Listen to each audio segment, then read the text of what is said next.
Budweiser cannot bear out. They are nearly identical. They come off the turn, but the Budweiser looks like it'll lead at the end of lap 2. You talked about 5:30 laps, Chip. We're going to see the end of lap 2, and they are still side by side as they come by and complete lap number 2. And the Budweiser and Elam are side by side. They could reach out and touch each other.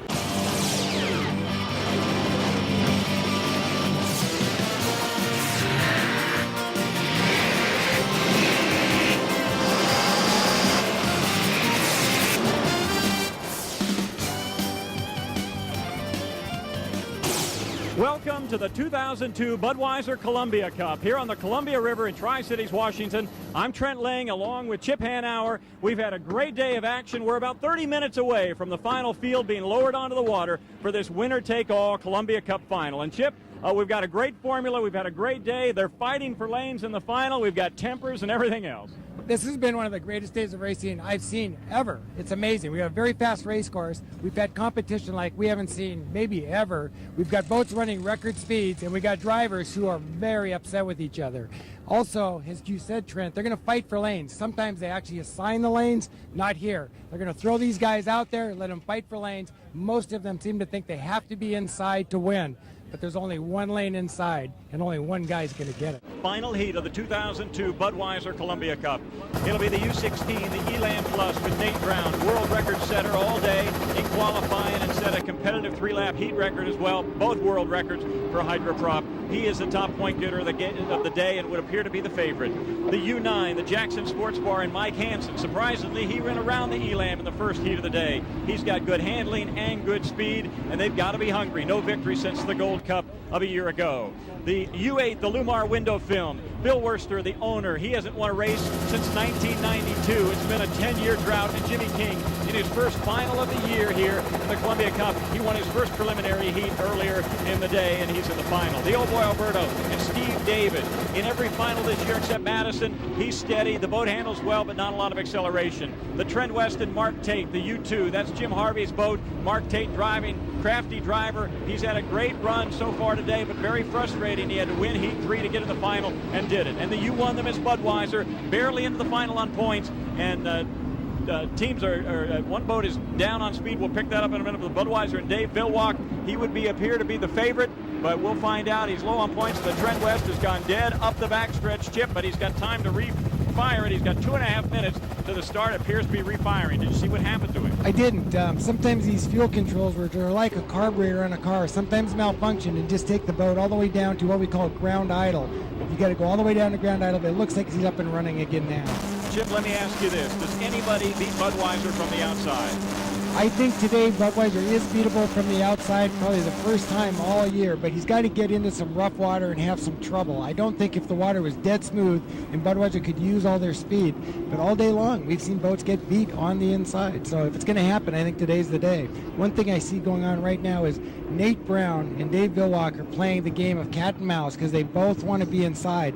At this stage of the race, it's a little bit like a fighter pilot. You want to get behind the guy. We're not in front of him. You want to get behind of him so you can counter whatever move he makes.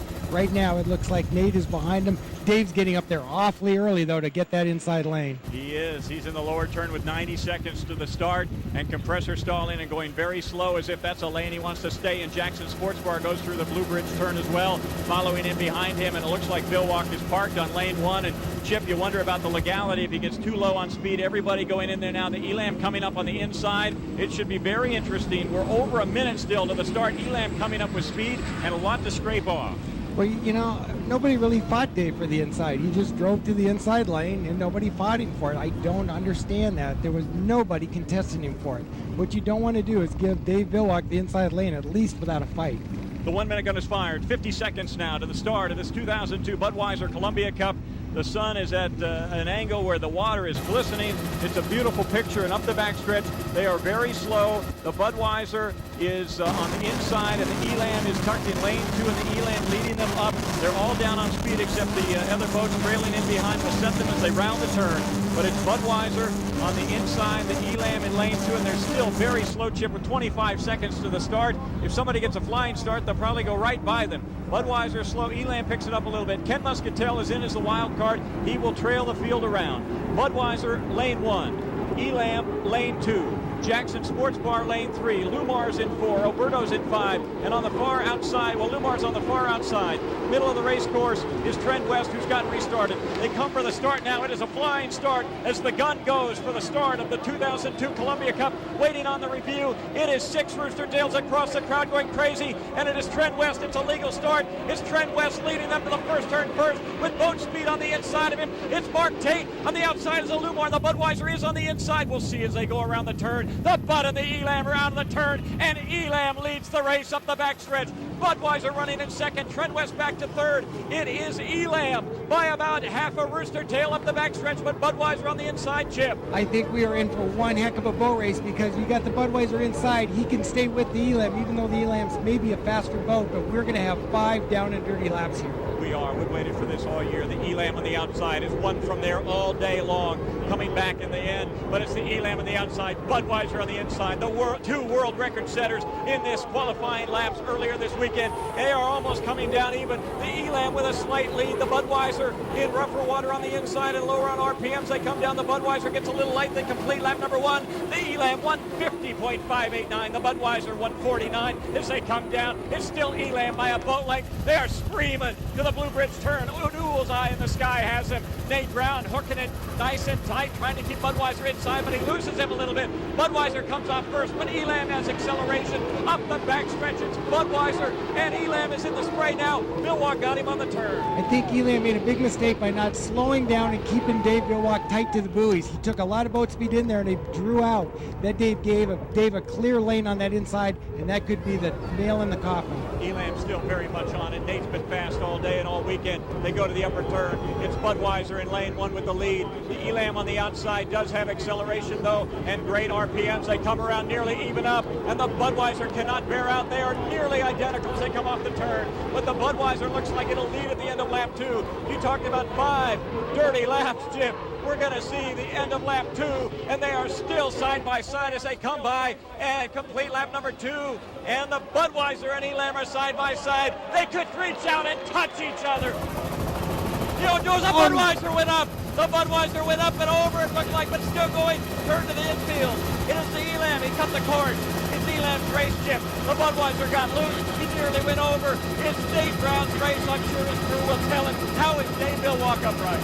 It's amazing. I think it's hard to see. I saw the Dave boat, the Budweiser boat. I saw both sides of the deck. It was absolutely vertical, but he got it down. The problem is he missed about 3 of the buoys, so he's going to be disqualified, but we have to ask ourselves, was he pushed inside the course or did he just lose control? Looked to me, Chip, that he had room. It's just very tough. They're still dragging it out, but the Elam may back off now that it's his race, or he may keep his foot in it for this crowd that is stuck around through the delays. They come down to complete lap number 3. We had a beautiful picture of it in the eye in the sky, and the Budweiser's got a 1-lap penalty on missing the buoys, of course, and he will have to go around again. He looks like your leader, but it's the Elam. Does Nate know, Chip? Shouldn't he back off? You know, he must not know. These radios aren't the most reliable things in the world, so he may not be able to hear, but you know, he's still driving the boat very hard, but now he's got to know, and he's just going to let him go. I tell you what, that was a great race to see 2 drivers driving that hard with 2 boats that are that well prepared, and you got to hand it to Dave. He gave it all he had. You know, that can happen on the inside lane. It's hard to drive in there. The boat took a bounce on him, got away from him, but he gave it all he had. Nate is cleaning up the world record book. He just set another world record in lap 3 in competition, 152.583, breaking the world record of San Diego of a year ago. We're back here in Tri-Cities, Washington. Trent Ling along with Chip Hanauer, and Chip is down at the dock with a very happy Nate Brown just coming into the pit area in the victorious Elam Plus, winner of this 2002 Budweiser Columbia Cup. Nate, oh my God, how did it feel? What kind of a boat race was that? The best of my life, let me tell you. What happened to Dave? All of a sudden, you guys threw these things in that corner like I've never seen. All of a sudden, Dave was up on his side. Did you see what happened? Yeah, well, of course I saw what happened. I had the best seat in the house, Chip. The first lap before that, I didn't do a very good job in the corner. I cut my foot to the floor, and as you say, I didn't settle the boat down before the corner. It just kind of flew out. The next corner, I could pull him coming off the corner, but into the chute and everything. So I knew that if I had a chance to get him, I had to hold him down tight, hold the corner all the way through, as you know, and kind of light bulb it, and I was doing that. I think he grabbed a little too much fin and spit it out. How horribly rough was it? Unbelievable, Chip, let me tell you. Like any boat race, but You know, the Elstrom job, Eric Elstrom right behind you. You got to get this guy in Yeah! here. This guy is the man. Eric is without a doubt the best, youngest, most energetic guy who wants to race. We need a whole lot more owners like this guy. You guys have won a number of races. Well, how does this compare to the races you've won in the past? This was tough. Tough? But great. God, this is. Nobody knows it yet, but I'm going to qualify him in Seattle. He's going to take some laps in this thing. We got to do this some more. Okay. A bull race like I haven't seen in a lot of years. Great job by Nate Brown.